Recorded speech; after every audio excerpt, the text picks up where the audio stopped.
So let's go over skill stuff. All clubs, okay? Let's grab, let me watch you do this. Let's say we'll go to the second hole. And I'm gonna grab, so you got 56, 2, 4, 54. 3, 4, 5. All right, so we'll start with that club and then we'll work our way down. I want you to hit all of these to that second hole, right there. Now we're out of block mechanical stuff, right? And we're into skill stuff. So you need to do full routines with this. In the beginning, it's gonna be weird because you're gonna have to think about those setup pieces. But over time, when you go play on the course, I don't want you to think about anything with chipping. Just respond athletically. So let's just train this stuff in now. So let's go, that second hole, 54, full routine.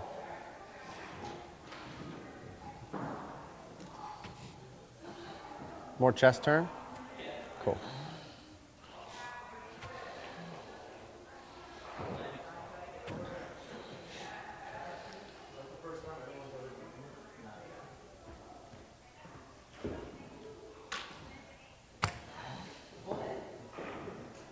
Okay, so it's just too far because you're trying to do these pieces, right? Yeah. So let's go grab your pitching wedge.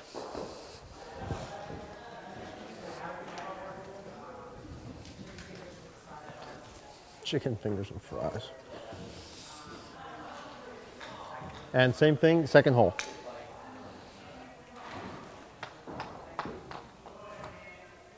And worry less about setting up perfect on these and worry more about hitting the shot.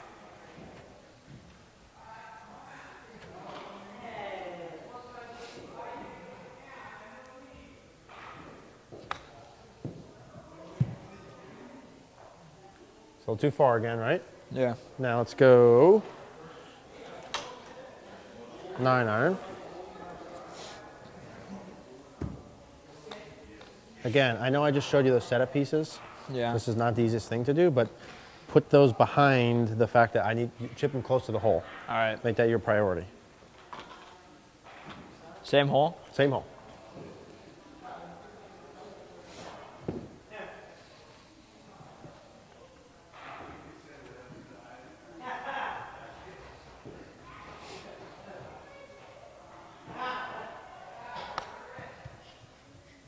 Okay, so a common theme here, yeah? Yeah. Now, if we're gonna go long, I'm gonna give you an 8. Do one more. And then we're gonna talk about these.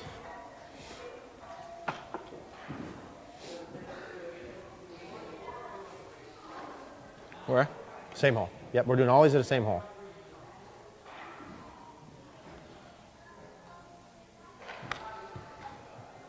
Okay, good shot. So we're gonna talk about routine in a minute, okay? But when you're going through and you're hitting a chip shot, I wanna know what you're thinking when you're doing that first, and then we'll talk landing spots. So let's say you have an 8-iron there? Yeah. Let's say you have an 8-iron and you're chipping to that second hole. Just talk me out loud, like what are you doing and why? Like what do you mean by that? Like, so like how many practice swings are you taking? Where are you looking? How much are you trying to roll it? What's the 3 practice swings, roll it the majority of the way. Okay. Soft. Cool.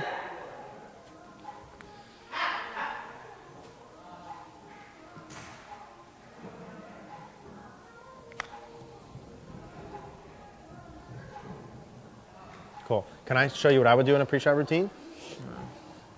So there's no such thing as right or wrong with this, but this is what I've heard along these lines of what really good players do when I watch them play with their short game. So I got a 9-iron.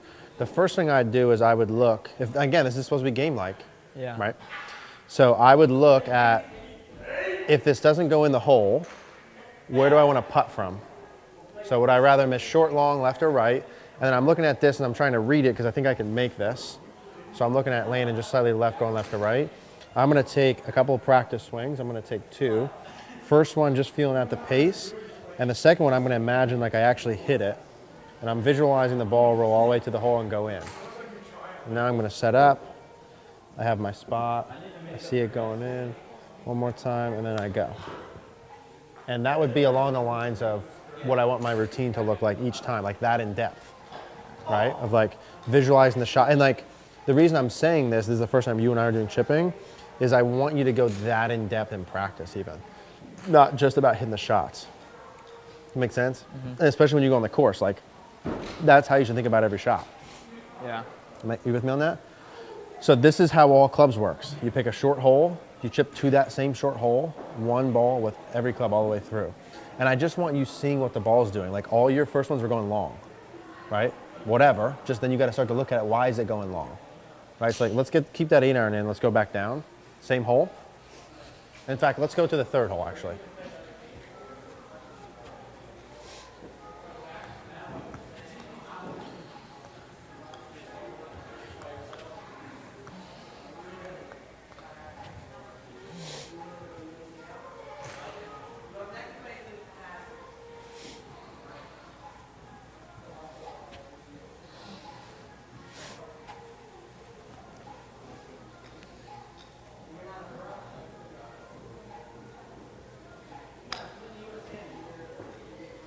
Now, did that ball go too far because it flew too far or rolled too much?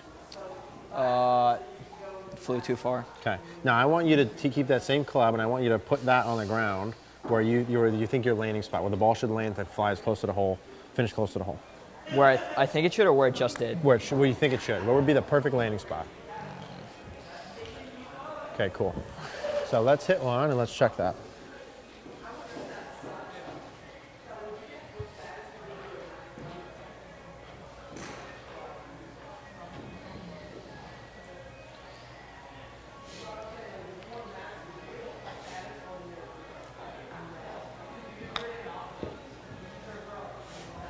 Too far. Could you hit that pretty solid? Yeah. Yeah. So that was about 3 feet by your spot, maybe 5 feet by there. Yeah. So let's pull another ball in. Let's pull this up a little bit. Grab another ball.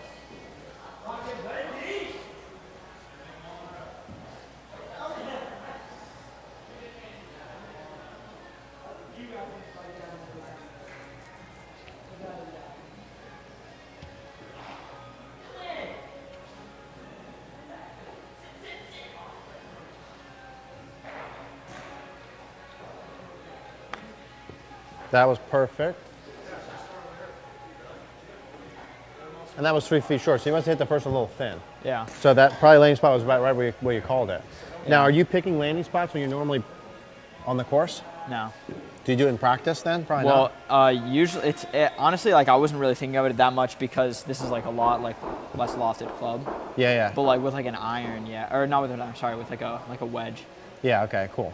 So I want you, when you're hitting chip shots, I want you thinking of that across the board. And then you have to practice it. Like, Yeah. and now I don't care if you never use an 8-iron when you go chip. I think it'd be silly if you didn't, but I don't care.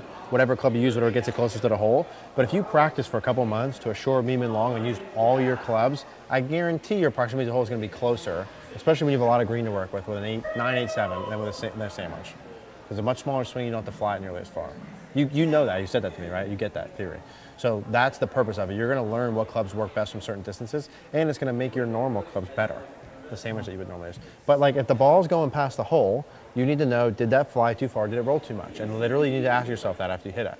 And if it flew too far, well, then you got to mark something. Like that's how you practice landing spots by doing what? That, stuff like that, right? You got to practice it, but then you have to have a mark to hit in the first place. You're pretty damn good at hitting those spots with your mechanics you had before, which means I think you could be great with it with better mechanics. But then you got to pick a spot with all of them. With me on that?